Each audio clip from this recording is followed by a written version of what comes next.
We're good. Front row MMA here at Cage Warrior 64 with the winner of the main event with an impressive sub over James Pennington. Here we are with Cory Tait. What, Cory? You know, sum up that fight for us.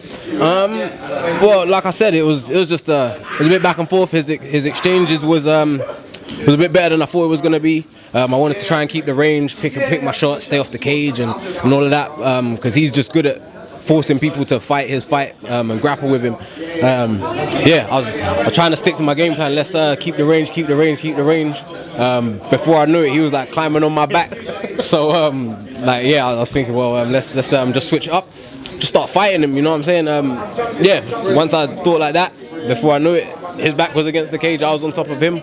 I saw the neck. I took it, you know. Took it home. That was the plan, man. He tapped a lot quicker than I thought.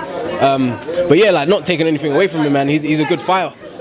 Time my spinning kick shot, like, the shot in, and, like, you know what I'm saying, spun around, he was gone. Yeah, like he was a good fighter, man, and I hope that I lived up to the hype of bringing the fight in, you know. So I think you certainly lived up to. I mean, one thing, you know, he was 10-0, 10 fights, but 9 wins by submission. You know, he's faced some talented boy, James Doolin, won by sub.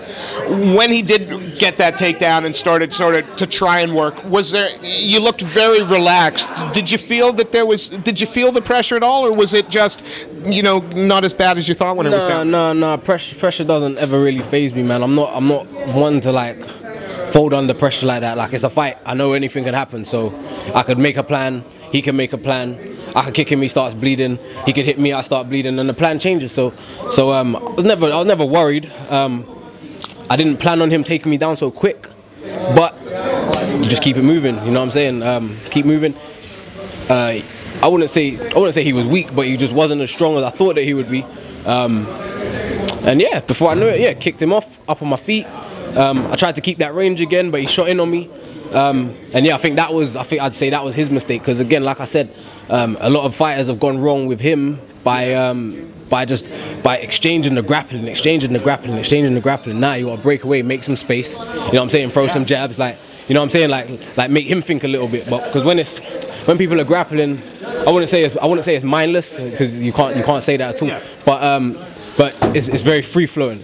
If you grapple all the time in training, when you get in the cage, that's why a lot of people like to grapple, because it's very instinctive. They can anticipate the move and beat you to the move before. Do you know what I'm saying? So with the strikes, you take one and everyone gets disorientated, start shooting in and shit like that. So yeah, that was the plan, to just, like, keep him trying to think all the time, because I kind of knew what he was gonna do, and he pretty much did it until he left his neck. Again, yeah, and people don't really think nothing of my submission. No, I mean, people talk about let's be honest, they talk about your sort of unorthodox striking, the speed, the power, but yeah, they do stay away from that submission game. You know, is this a case of, hey, look, I'm an MMA guy, I'm just a... Like I said, if I was just a striker, I would be in glory or something. Do you know what I'm saying? Like, it's MMA, so for people to think that, and the funniest part about it is, I've got submissions on my record. Yeah. Like, do you know what I'm saying? It's not even like I don't have any. It's not like this is my first submission, and no one's ever submit me. Like, I've been knocked out before I've been submitted. Like, do you see what I'm saying? So, like, I wouldn't say a clever fighter, but to a fighter that thinks the same way I do, you can't say he's just a grappler. You can't say he's just a striker. Like I said, if I was, then I would just do stand-up. That was proven tonight. You know, this is a fight that potentially has title implications for bantamweight here. You know. Pennington was on a bit of a roll, and again, he's beaten some names, and you've come in and with taking nothing away from him. That was about as dominant a performance as we're going to see at Cage Warriors. Is the title one fight away from you, or are you ready for it now? I was thinking about this myself, and I don't want my career to end up like WWE. Yeah. And I fight for the title, win it.